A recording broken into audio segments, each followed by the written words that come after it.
Voilà, yalelo et bandi balobeli émission na bino bomesana kolanda bomo mesano ngai wabino onjempoi na ye na compte à présentation à magazine à moko na lelo papa maman bandeko balandi mbote na bino bipai wapi bizwami bino bokolando ya bino magazine oyo bolingaka. Merci na ba message na bino, merci na ba suggestion pe na ba nyonso boko sala pour émission e ba bongo na kokende liboso totondi bino botondi bandeko balandi moko na lelo tokolobela nini tokolobela maye matali bongo nomination au mwana mboka Félix Antoine Tshisekedi Tshilombo ayebaki bongo na kosala mwa ba remaniement esalemaki na niveau ya likolo côté ya armée ayebaki bongo na ko changer ba kondi tokolobela yango tokolobela maye matali bongo Precop esalamaki awa na niveau ya Kinshasa awa ilongola mwana mboka Sama Lukonde na ministre vice première ministre d'État maman na biso Eve Bazaï Bawazali bongo ministre ya environnement tokolobela mai matali bongo Precop tokolobela pe mai matali bongo libération ya mwana mboka Vidie Chimanga tokolobela manso wana na kati na o esika na linga imokote na ali elongo na mwana mboka Alain Bolojwa o ya sali biso plaisir ya koya na kati ya plateau na biso ya balobeli ya moko na lelo na yende tokoyeba bongo na kosola masolo manso wana bokoyoka lolenge kanyi akoyeba bongo na kosombitinya o ya makanisi pona mai matali bongo ekolo Congo topesa ye maloba to yamba ye na kati ya plateau na biso ya moko na lelo mbote na yo mwana mboka Alain Bolojwa. Mbote mama ngai mbote na balandi. En tout cas merci beaucoup pour l'opportunité. On a profité dans l'occasion à remercier l'initiateur et la chaîne. En tout cas, merci pour l'invitation. Et puis, on a fait mbote na baigno so baza ko landa surtout na équipe technique na bino. Merci beaucoup. Matonzi na mwana mboka. Émission na biso ya moko na lelo e bongo na kobanda. Mwana mboka Alain Bolojwa oyebisa na ba mboka remaniement wana na niveau ya likolo esalami bongo na baima mpinga na biso yo monaki yango ndenge nini? Bon, en tout cas naza kozwa yango na plusieurs aspects, plusieurs angles. Ya liboso il faut toyeba que les mises en place ou le promotion en grade, que ça soit dans l'armée, que ça soit dans l'organisation nyonso, ezala l'état, ezala privé, ça fait partie de la routine en termes de gestion. Ce qui muta sali musala, il faut que vous gérer carrière. Aux unités dans l'armée, ils ont un grade de recrutement. Et chaque année, chaque agent de l'État a une fiche de cotation. Koki ko paye sa promotion. Et koki peut revenir dans l'appréciation. Il y a continuer à élever en grade. Mais là, comme élévation en grade était on a plusieurs aspects. Au-delà de l'aspect administratif, il y a l'aspect ressources humaines, il y a l'aspect environnement, il y a l'aspect enjeu. Mais en ce qui concerne l'armée, parce que l'armée c'est une administration. Ceux qui soda à côté de Moussala, au moins 3 fiches à cotation. À partir de Wana, il y a en grade. C'est-à-dire que Mouto Azaraki adjudant, première classe, deuxième, a commis adjudant chef, après a commis lieutenant, a commis premier lieutenant ou sous-lieutenant, a commis lieutenant, a commis capitaine, a commis major, a commis colonel par la suite, a commis général de brigade. Azako Mata Malembe, Batenarakon a plusieurs éléments. D'abord, il y a Liboso par rapport à Yemorobo Motonaye, ce qui va montrer qu'il y a répondre à l'aptitude. Deuxième élément, il y a par rapport à la prestation, par rapport à la mission au Bapesi. Et troisième élément, il y a la prestation. Il y a Moto Azaï Kopé Sabato en grade.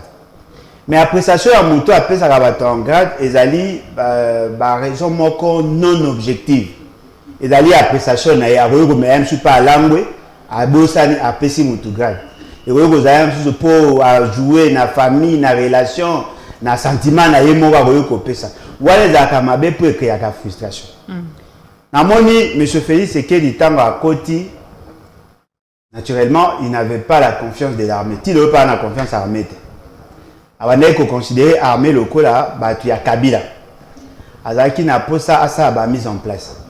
Mais tant que Azaki n'a Kabila, à mon avis, que ça l'a brusquement bien parce que Kabola a pour la communauté de biens et c'est là qui n'a pas bénéfice sur Kabola ensemble. À un certain moment, tu as vu comment on a mis chauffé, c'est qu'il a commis que déplacer certaines personnes. De Konabiso, il y a un pendant de Konabiso, il a commis chef d'état-major général, chef MG. Azalaki général, il y a étoile moko. Je me souviens tant que fait, c'est qu'il y a une étoile moko. Pour comme chef MG, il faut dans 4 étoiles. Ce qui veut dire qu'en 3 ans, à connaître l'ascension moko, il faut que la foi, comprendre ce qui s'est passé. C'est-à-dire qu'en 3 ans, à bâti 3 étoiles.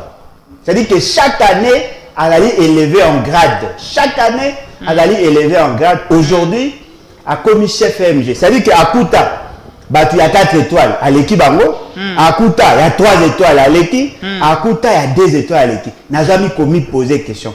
Quelles sont les raisons objectives pour sous-tendre cette promotion en grade miraculeuse?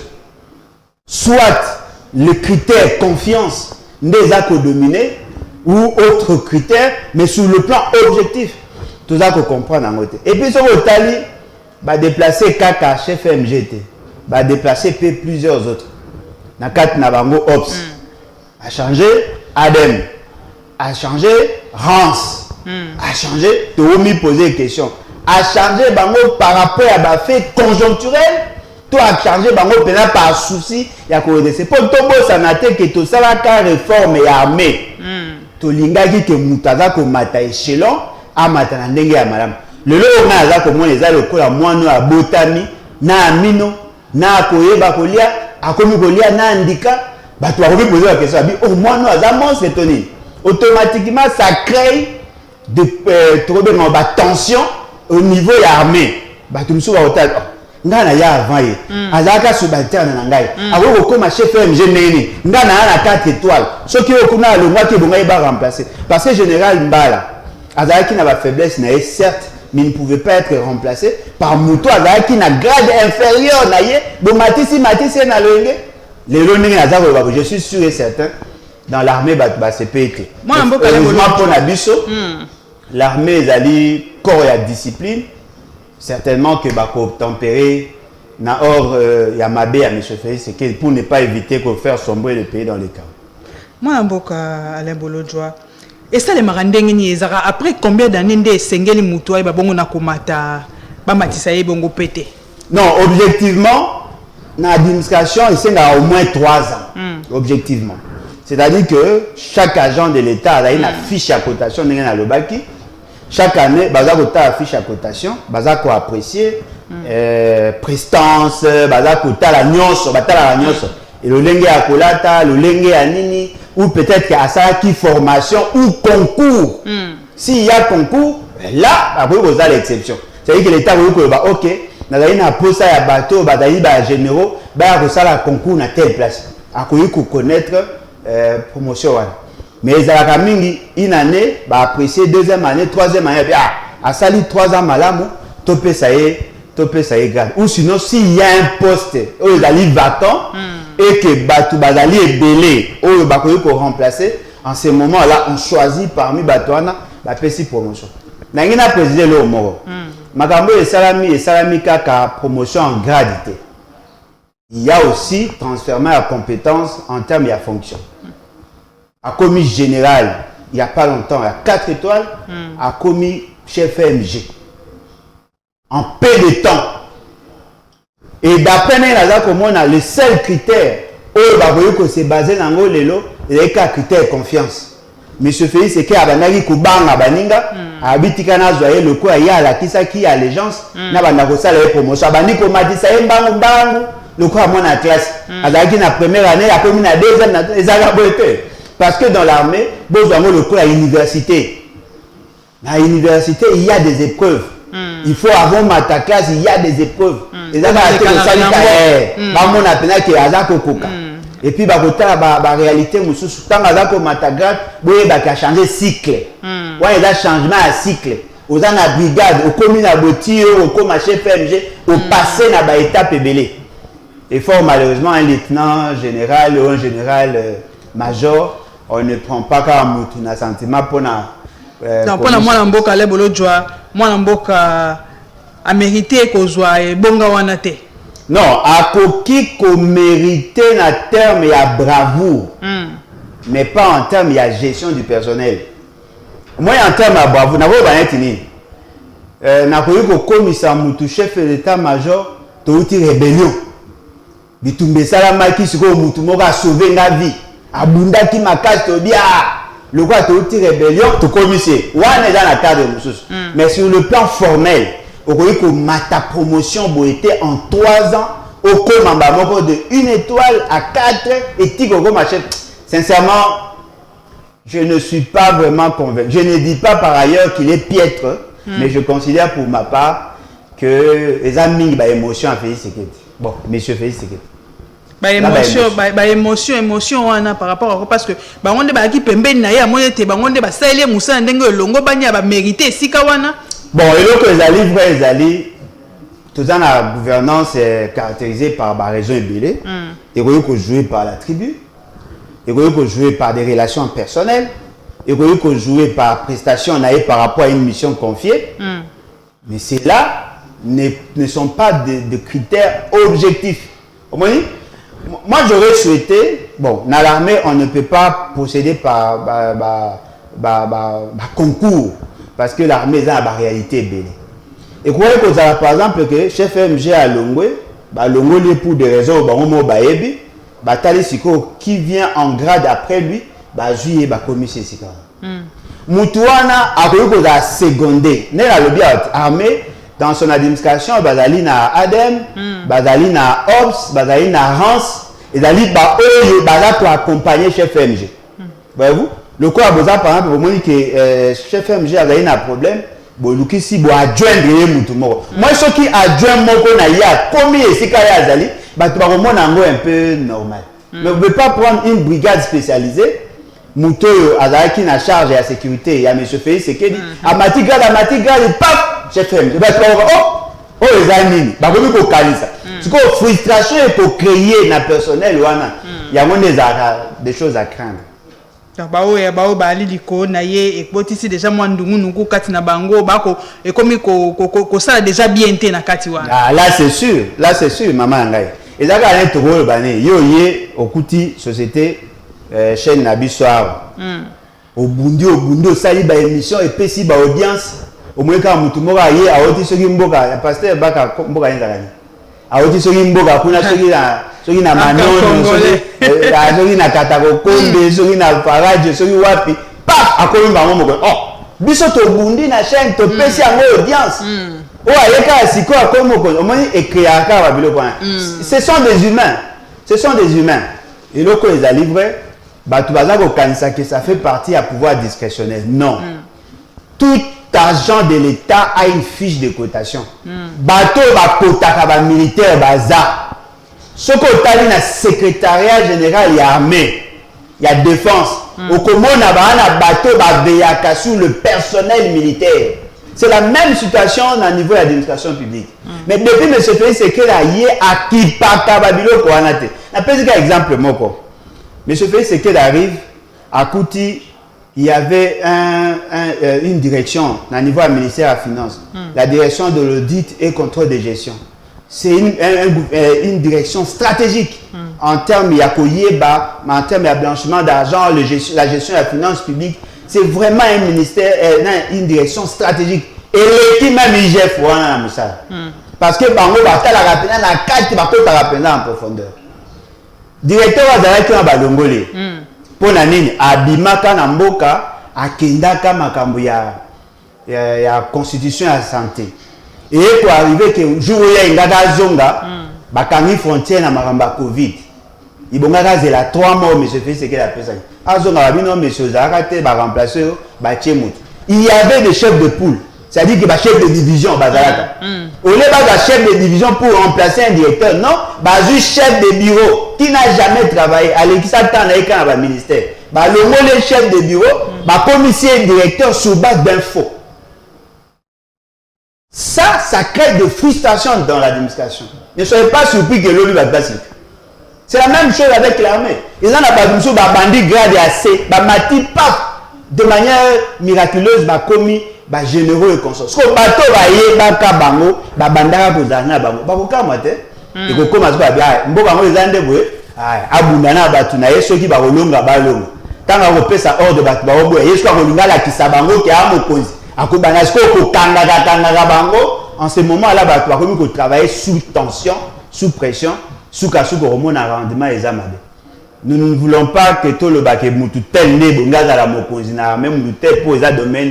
C'est vrai que dans le tanga marambo ya sécurité ya défense na ndenge ya kelasi mais nazali spécialiste en matière ya wanate. Moi je pense que ebongaki ko tenir compte na passé na background ko tala pe variable mususu en dehors ya critère confiance. Voilà. Mwana mboka Alain Bolojwa to bela mai matali bongo bunaganda kino lelo yo yalina ezaka na maboko ya ba M23. Ah, ça et moi, il y a une corrélation directe sur la question sécuritaire. Il faut reconnaître que notre armée a sali preuve, il y a insuffisance et belé. Il y a eu beaucoup de faiblesses en termes de opérationnalisation.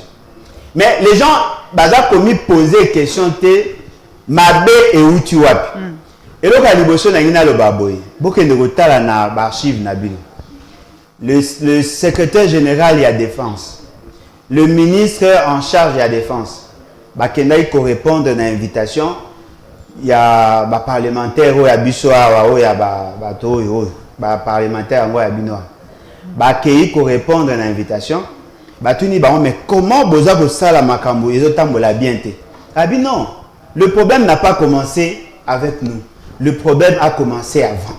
Et là, on va lui bosser la libre. Tito Lança qui état de siège, on n'avait pas de plan opérationnel. Ça, c'est de 1. De 2, on n'a pas le moyen parce qu'il n'y avait pas un budget, un plan de décaissement. Or, dans l'armée, ce qui est essentiel, c'est d'abord le plan opérationnel. Voyez-vous? Et là, le plan opérationnel, c'est le plan pour un architecte. Yoso mona mutaye a commis composer la colonne et que le la fondation a sans plan. Nazo tonganda kwa bandi yaga na briki yaga na mwelo ozo sani ona azo tonganda ya komele cham na ebite na otonga na soke sili ne na weba c'est ma solola kama imatali bongo bongo na ko cha état de siège. Maman ngai mais ce pays c'est qu'elle a nommé gouvernement 3 jours après première fois le gouvernement après investiture gouvernement accueilli assis à 3 jours après la première rencontre bah il faut la décision oh non voilà. Monsieur Félix, c'est que a décrété état de siège. Gouvernement, il y avait des novices, à Salatate, sur le chômage, va coordonner état de siège. A décrété état de siège. Déjà dans l'ordonnance déclarant l'état de siège est toujours séparé dans l'ordonnance fixant les opérations et état de siège. C'est ça la constitution. Ce qui est surprenant, le gouvernement n'avait pas de boussole et ainsi de suite. Il y a un monarchie, gouverneur et na Bunya, na Goma, ya Goma, na Bunya, il faut permettre la dernière minute. Il n'y avait aucune planification, il n'y avait rien. Pas de budget, rien du tout. Même le nombre de personnel est barité. Mais na ndebako bunda po na kuluka ko sisa bongo guerre wana na niveau ya est mona mama ngai kuna personne dépasse na mutema te et lo ba liboso ezali boy bitumba o bango babanda ke zaki bitumba ko bunda contre ba Kodoko ba ADF ba FDL ba wana ba groupe moyen surtout ya mike ba mai et consort pendant que ba décréter état de siège ba tona ba banda ko continuer ko bom avant état de siège le nombre de décès est à moins par rapport à pendant état de siège. Il y a plus de déplacés pendant l'état de siège qu'avant. Et pendant que tu récupères il y a eu des troupes étrangères. La République démocratique du Congo, Beti Massasi na Bunangana, bafandi pe batikali libela. Dites-moi, nazui sentinelle pour kapekisa ba miiba mike bala na kati ya ngonga oyo ya ngonga basa musala batu ya libanda baye bakoti bazui ba occuper tout espace ya munene koleka o bango musu azaki. Aujourd'hui, Bunagana ezali na maboko ya ba étranger. Mais là, ça pas ces années. Pendant que ces opérations commençaient, tant il y a M23 baza kolinga ko attaquer biso. Et là, quoi liboso, ba voyage à monsieur Félix Sekei na Rwanda. Monsieur Félix Sekei a kutani mbala na ba Rwandais kuna son frère, comment il s'appelle, Kagame. Ba fandi ba sali ba aventure na bango ba bini ba zuba ba ofele à Rwanda ba pesi bango ba ngombe. Na ko luka ba solution c'est la problème. A même problème. Ato pesala ba ngombe, ato kokotaka ba mariage, ba to binaka ba mbeyambeya, to mona ba kamera, ato binaka après na suka to yoka M23. Ba ataka Bunagana te. Ba ataka na Bukavu. Ba koti na Bukavu ba paralyser ville. Après to mona le pas ba zu ba zongi. Pasali ba déclaration a dit que to zonga. La population a lancé l'alerte. A dit que na frontière ya Uganda ba omona ba tu bazolinga ba attaquer Congo. L'État congolais était informé.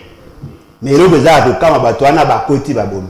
Tu as vu si monsieur Félix que bateau ba koti wana sont des Rwandais. Oh non, ils arrivent à M23 et tout ça. Mais ils disent que ba M23 pour M23 kufa.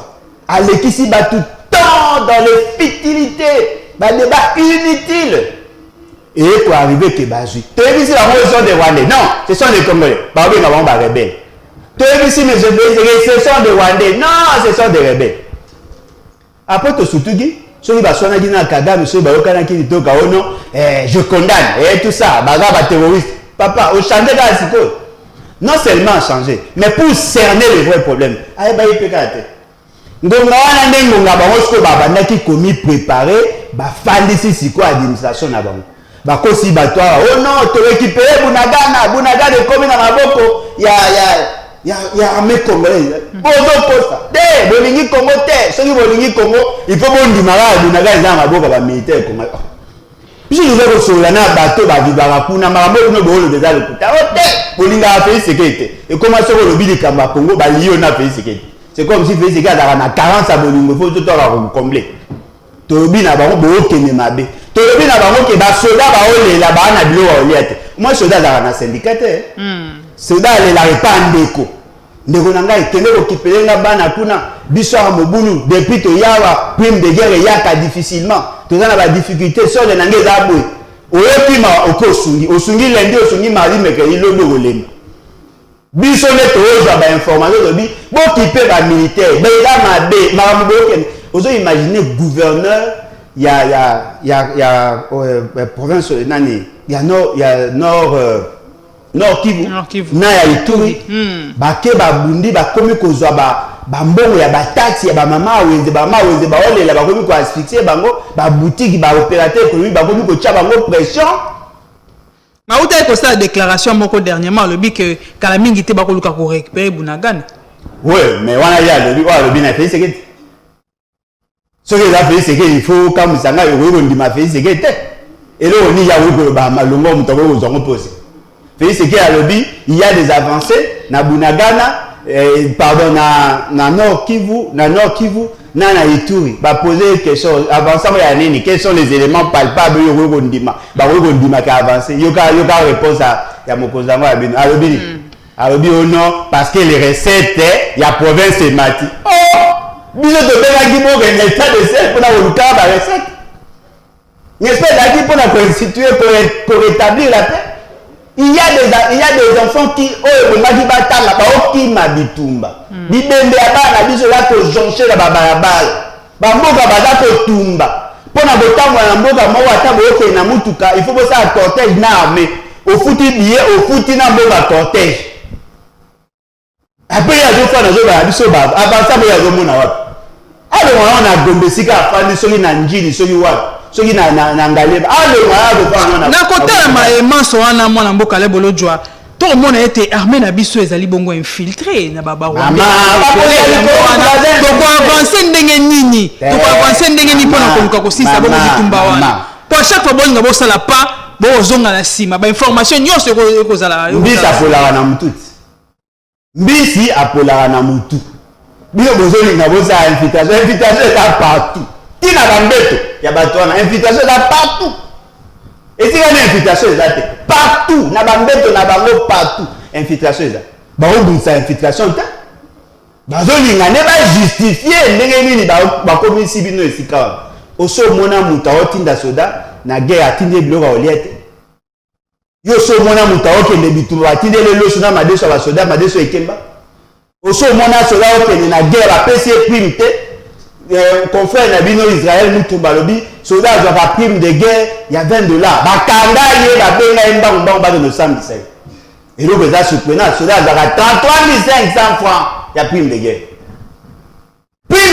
33 500 mais présidence baza koconsommer 400 millions de dollars l'an pour le fonctionnement là-bas.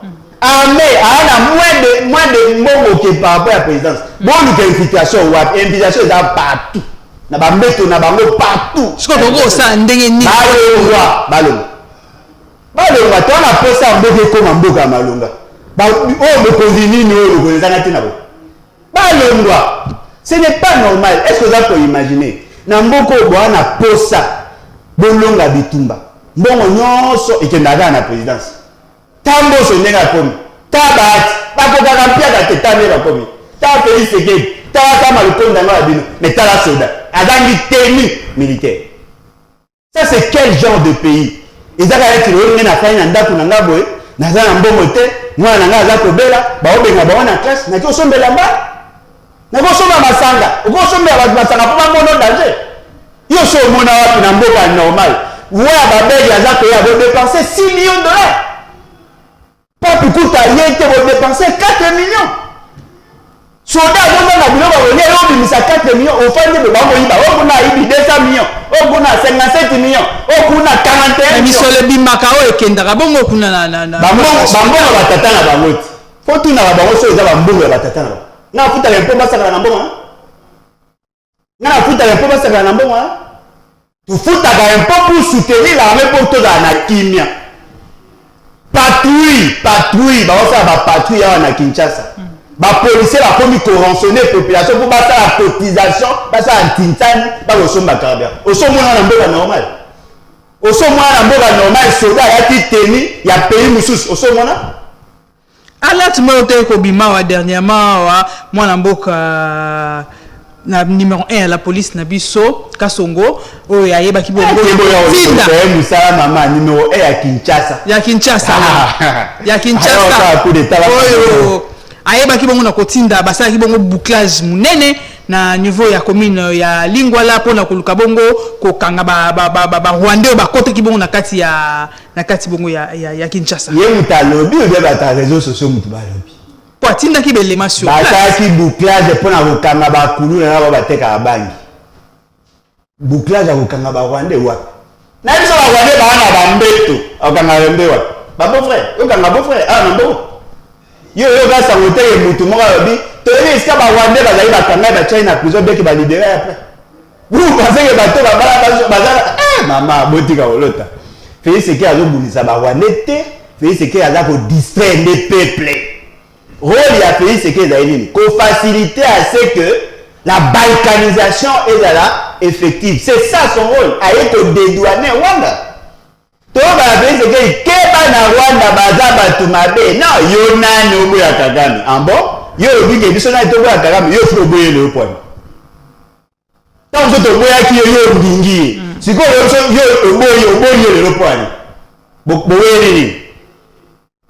C'est ce qu'il a dit, on a dit qu'on peut sa Rwanda. Abomi, on a dit, après si Rwanda doit survoler bon espace nabiso. A autorisé, on va tomber à Bandaku, à Namboga nabiso.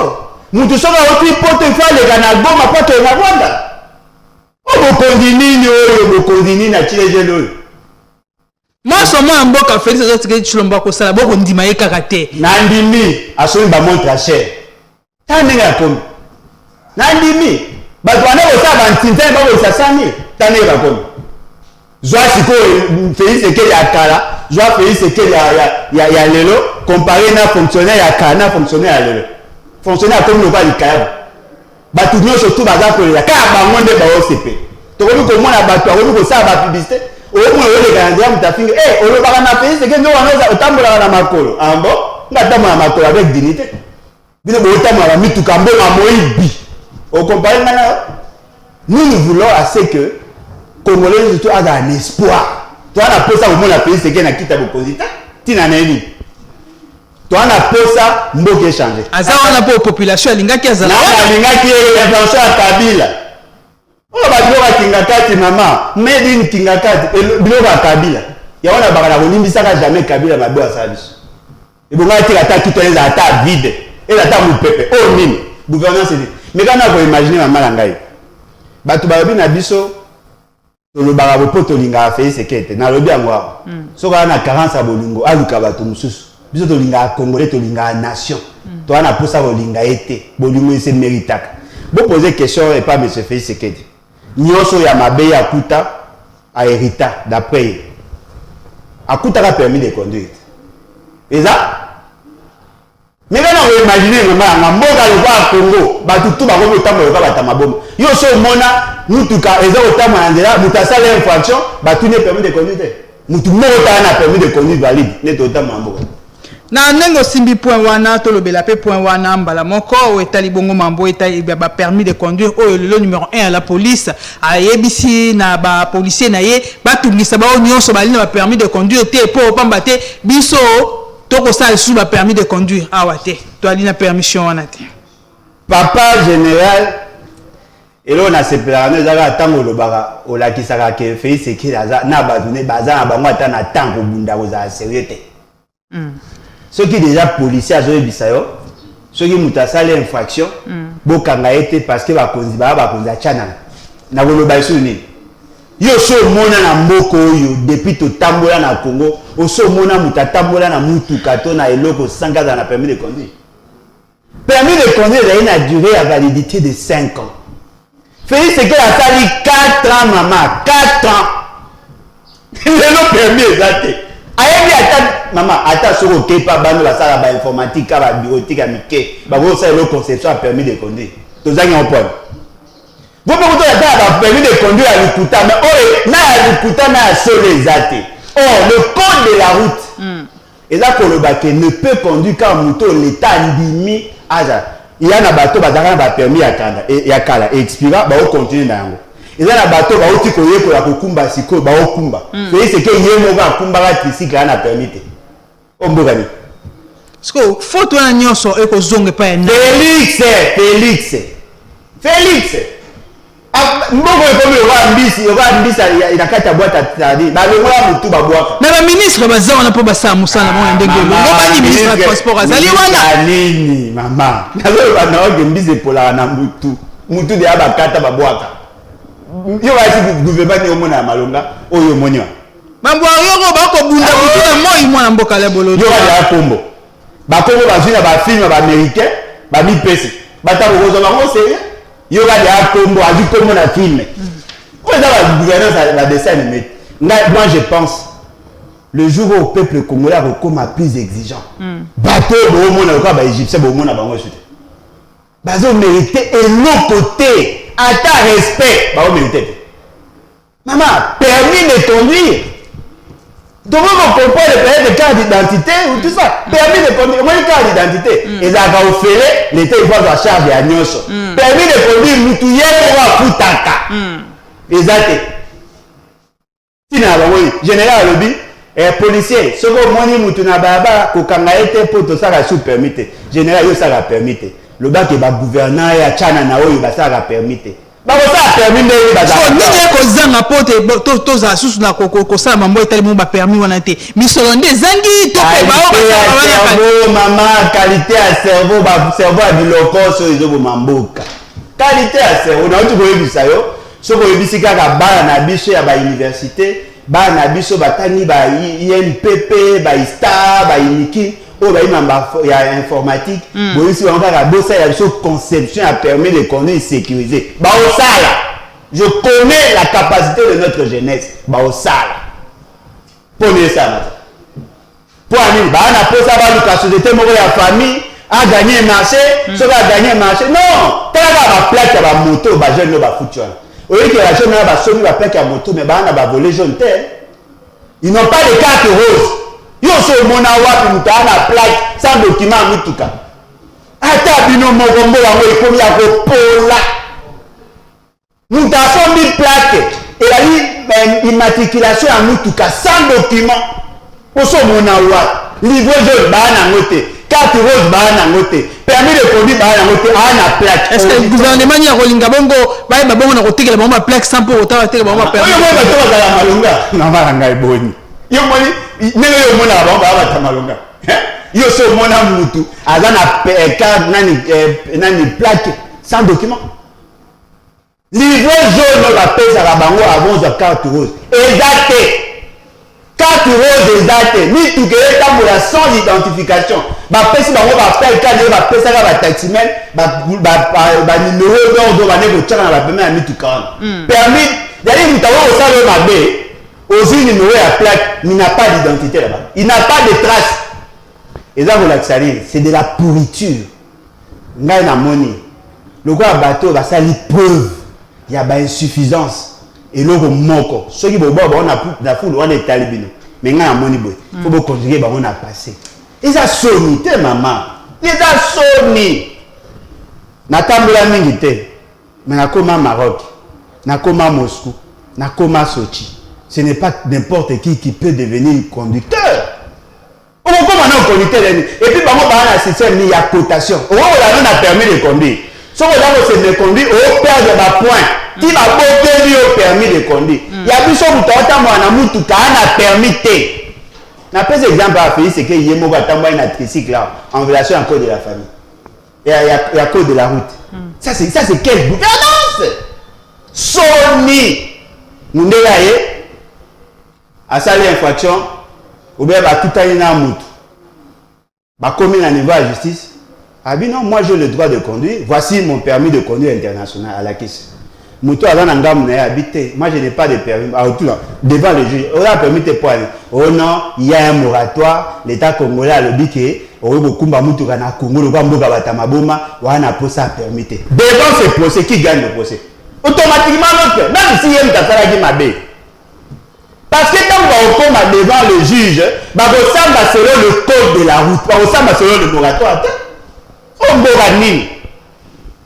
Si vous voyez ça, on va battre à bouer. On va dire que ça t'a en considération. À ta bouquette. Toko kusa malembe mwana mboka lembolo jwa. Lelo mwana mboka vidi echimanga ba ibongo na kopesa ye liberté provisoire. Na ba imanso elekanaki. Toko ba ete état de droit ngo. Et quoi exister te état de noix oyo comme état bagi eza sur ata nelengiata mukete mais là que les vrai la constitution voulait assez que tout comme un état de droit mais pour tout comme un état de droit il faut abattre baza droit et c'est que na batne baza brisé agumama o akenda bo na mtana forme ne to za ko battre skato okende maman ngai na participer dans émission moko lelo. Il y a un juriste, il faut regarder l'approche à la union sacrée. Pour Naya lobby, c'est normal, Bappé ça y est liberté provisoire, parce que pour Naya, liberté provisoire, ils ont un droit consacré. Le principe, d'après la Constitution et les lois, ils ont dit que la liberté, ils ont dit un grand principe, et l'exception, c'est la détention. Mais il y a qui a poussé moi raisonnement dans une musique. Si Didier Chimanga a commis qui va faire infractionnel, et pour ça qui procureur a se saisir d'office de dossier parce que jusque là il n'y a pas de plaignant. Et là le procureur il est moronda même qui ngamboa. A vu Didier Chimanga à entendre. Pendant l'audition, il va se décider va tchayer na cachot sous mandat d'arrêt provisoire. C'est-à-dire que pour décider sur la détention en Moutou, c'est sur base des éléments probants. Donc voilà, les faits infractionnels sont vrais, mais le quoi est là que Bamaka Akima n'est aux yeux et en entendant Samba. Mais la même personne qui avait fait arrêter à Tchaki dans la détention, M. Vigneti Manga, à Yalobi, on ne peut pas continuer avec le dossier. Vous savez pourquoi? Banabiso les faits au reproché, le quoi à Salaki en dehors du pays, ce n'est pas une infraction chez nous. Maman n'a pas été juriste comme on a dit. Ah, moi la tambola. Moi n'a pas interprété la marque de est-ce normal? Yo mutodaki na dossier, au kangi mutu po yobi qui a sali déclaration, au yeba qui paye des déclarations là na poto, mon kangi est quand même quelque temps après initié, au na biso il y a pas assez d'éléments.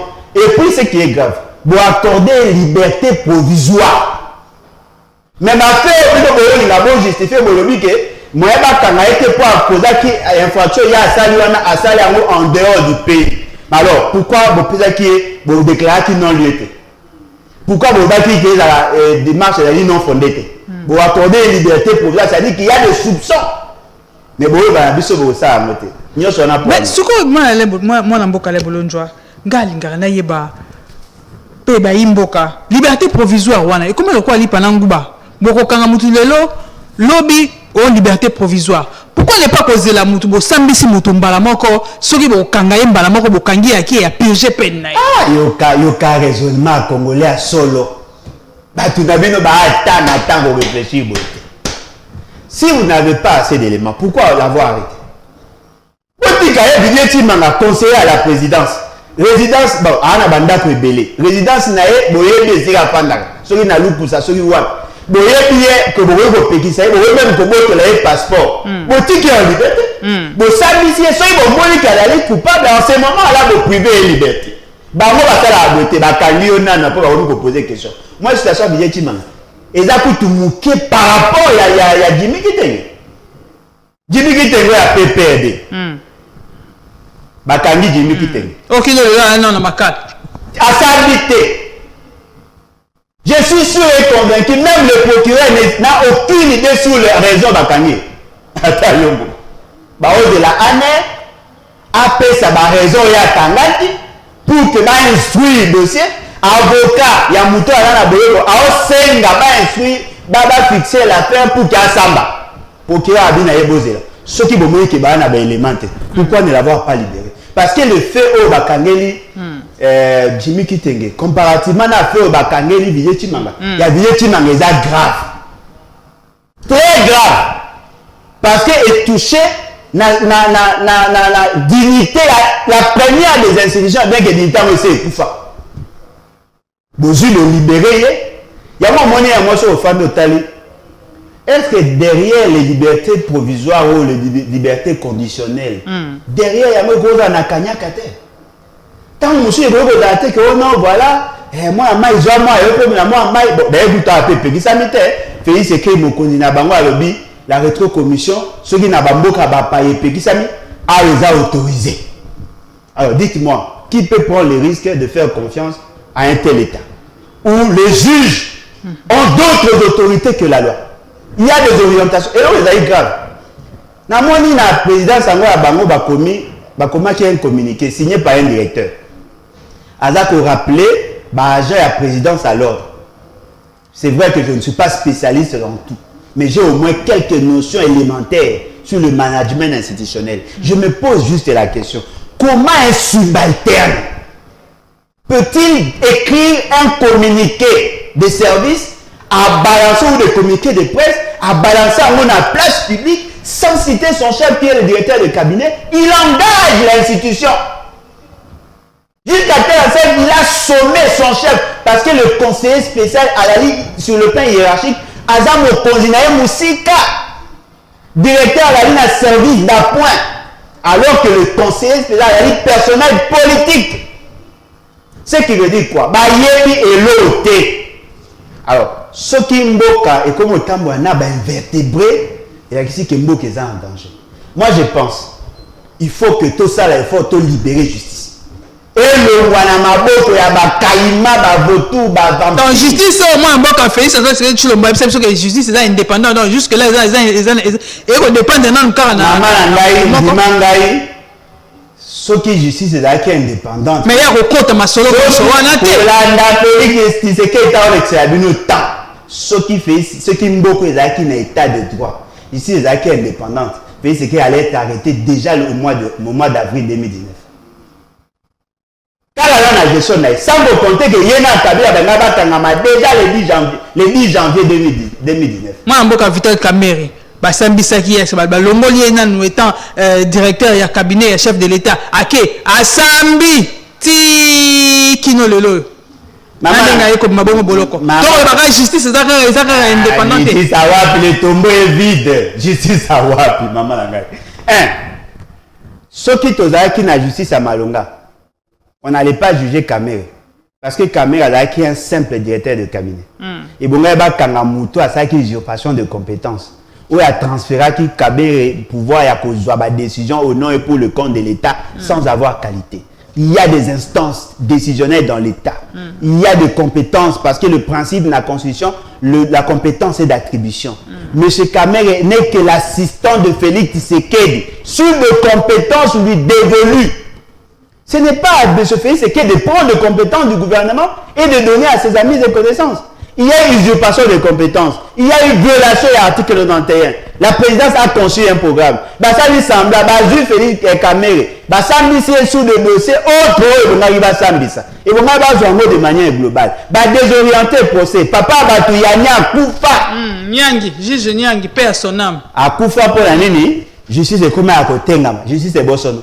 Bazu Bakamna, Basali Sambla. Kamere a été condamné à 20 ans. Après, a commis condamné à 13 ans. Le loi a quitté. Le tombeau est vide. Maman, je serai l'homme le plus heureux le jour où on a fait ce qui est en prison. Pour madame, je suis dans le salon. Tu es tombé là. Tant que vous avez dit que vous avez dit et comme acharnement. Je suis mon président de la République qui piloter le projet. Au mon awapi. Au son mon bazumbo, mon réserve d'échange. Pour refinancer le projet. Toi, tu as maçon, toi, tu as brique, toi, tu as moellon, toi, tu as zèle, toi, tu as 7, toi, tu as tol, toi, tu as maël, tu as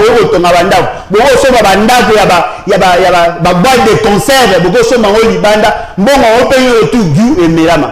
Et puis, vous savez, si M. Kamere, Makambo, ya Bandak, bon, les autres projets, non, la parce que l'enveloppe globale est près de 700 millions de dollars. Non, la Samba. Tout ça qui n'a 240 millions de poussières. 700 millions de dollars, bon, on va biceps à 57 millions. Ah, maman, c'est la boubi noté. Dossier est allé plus de 700 millions de dollars. Plus de 240 millions.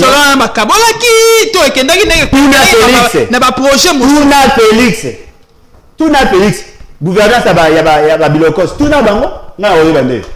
Tuna Félix. Oh, yo no robimisa, maïman sowana. Donc, yo 240 millions pour le secteur infrastructure routière. Et vous m'avez dit que vous avez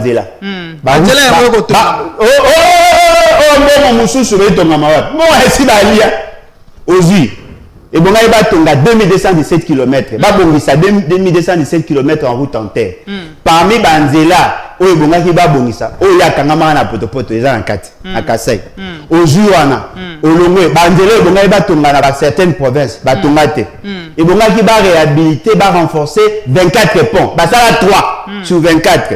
Au Longwana, et bon, il va faire 10 de moutons. Ça va 5 inachevés. Tilelo, et Zawana. Mbongo kendala abona luyenge 32 millions o John Tumba o kuna abungisi o kuna aibi mbongo kendala bango tout ba libérer o longo wana bazaki na 46 millions de dollars pour le domaine de la santé 36 millions pour la réhabiliter 120 hôpitaux à mon côté ba réhabiliter allez chercher l'information le seul pavillon d'abongi c'est la pavillon à clinique Ngaliema o ezikaka Mama yemo yongwane yoko tonga mama yemo za projet à Kabila ça va carambon et ita kale yende babaninde ba opération sika rien à voir avec le programme à 100 jours rien à voir avec le programme à 100 jours et bon maki va réhabiliter va parachever 119 écoles au total il y avait 139 écoles mbongo du ba bungisa bazaki na 65 millions 600 000 pour la moderniser pour la académie 600 000 il y a qui peut la faire ba étude de faisabilité pour la académie non modernisé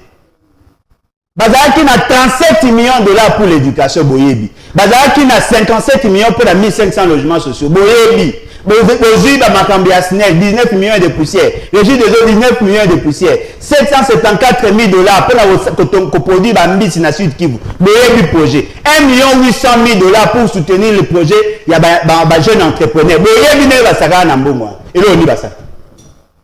Moi, mboka le bolonja. Mikanda et Ali. Tango ko ba mikanda. Na le bas, ça fait 4 ans, personne ne m'a défié. Pas télémé mobile. Bah, il y a le bas. Personne n'a le bien, ça fait 4 ans, le lot, comme ça. 4 ans. Personne a télémé mobile, marabou le béza le putain. Personne. Pour nazoka, tout nazo le bas, nazo on a document, na bango attention, ba benga programme à 100 jours. Et là, on m'a nommé exacté. Bah, moi, bah, bon, le quoi, bah, congolais.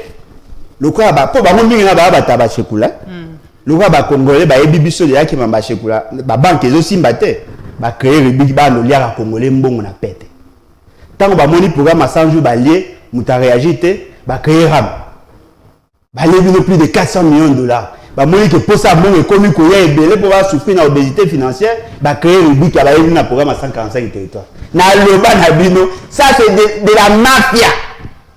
Le roi congolais a dit ah botike na no temps to tiki bino temps mais tant on a koya pour pas musabino ma misu na koyebi sabino ke na yebi sabino déjà to kita biso malembe na suka ya maso na biso mukona lelo to bela mai matali bongo cop pré-cop 27 au mwana mboka sama lukonde ayebaki bongo na ko sala awana nguma mokodi Kinshasa ilongo na mwana mboka Eve Bazaiba yo monyango lenge kani est-ce que ezan avantage na biso to pe na désavantage na biso.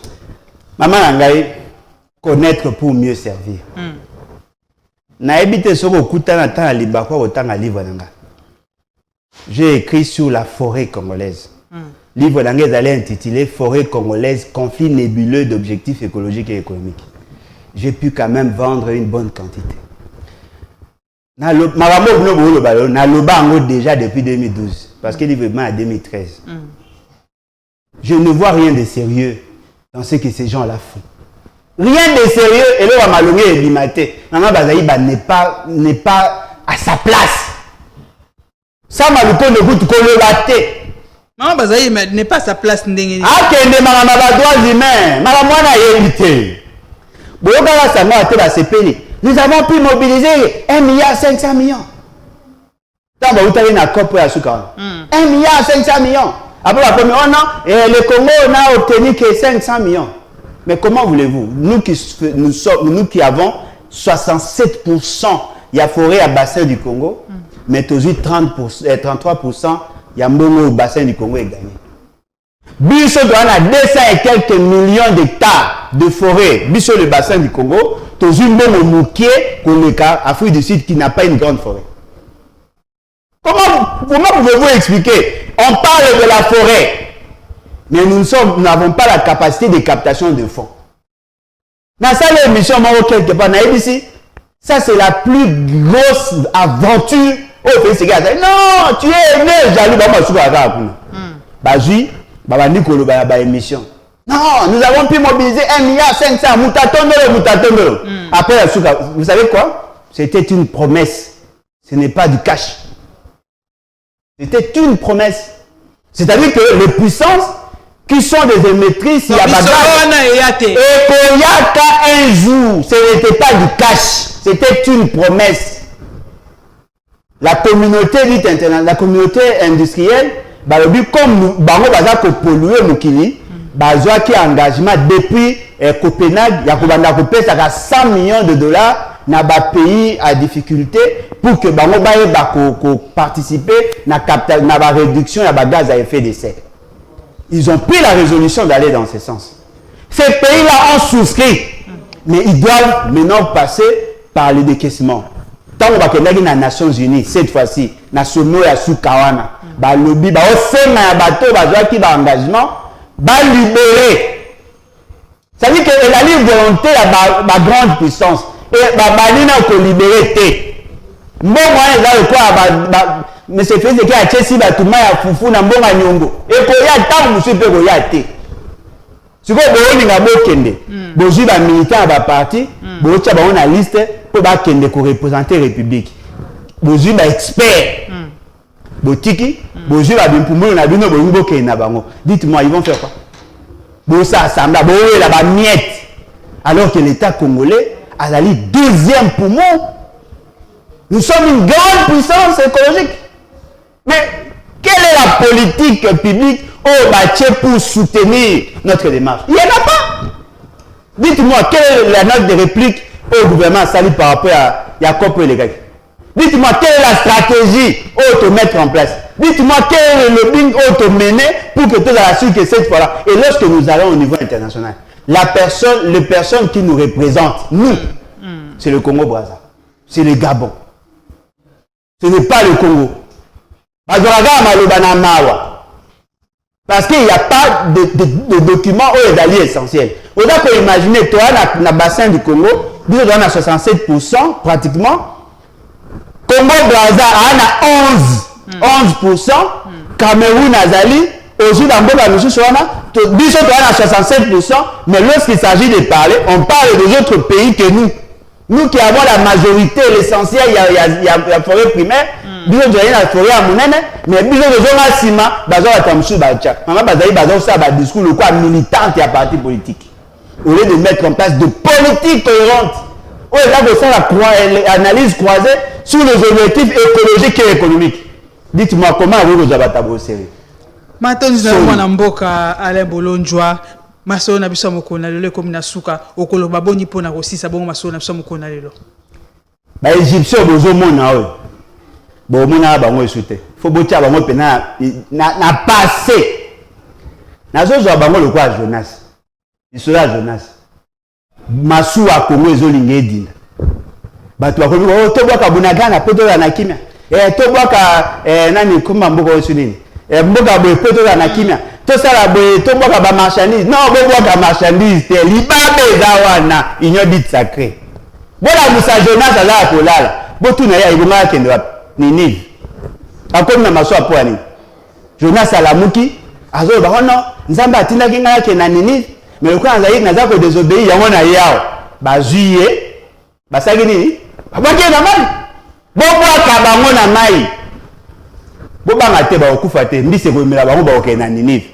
Bamsou bazara pona oteka pizza, bamsou bazara pona bosala ba shekula, bamsou bazara pona ba aventure. Le Congo a besoin d'un peuple aguerri. Ceux qui te saluent à moté, tu recommandes ba complice naïf. Pona ngai Félix Kedi, onani Mboso, Bahati, Sama Lukoni, na ba to ya se ya bango. Il faut le conjuguer au passé. Ce qu'on l'a loti que Félix Kedi est président au-delà de 2023. Quel est l'assemblée des amis Mamabe? Choix exact. Matonzi na yo mwana mboka Alain Bolonjoa na ndenge ondimaki bongo invitation na biso sali biso plaisir pe honneur ya ko participer na émission na biso balobeli totondi obotonzi. En tout cas merci maman ngai. Eza l'invitation ya liboso pe ya sukate boyei na yo. Na koya na ngai. Surtout so na oba mama Félix ke sa nga bien na koya. Matonzi bandeko balandi pamba te bozalaki ebele liboso betando na bino po na kolanda bongo magazine amno bolingaka mingi balobeli ya lelo ekomi na suka ezalaki ngai wa bino Ange Mpoine nazalaki na compte ya présentation ya magazine ya mokona lelo toyambaki po na bino mwana mboka Alain Bolonjoa oazali analyste politicien de toyambaki bongo na koyamba awa na oyesika Natonzi no botondi équipe technique mobimba na moni mwana mboka Yoshi na moni mwana mboka Stani na moni mwana mboka Fia merci na bino na kobosta na témoin mboka évangéliste Roger Baka otika la malamu kimi mabota mabiso kolo nzambe apambola biso tokutani mbala sima numéro ezali koya bye ça y est la mboka na yo bye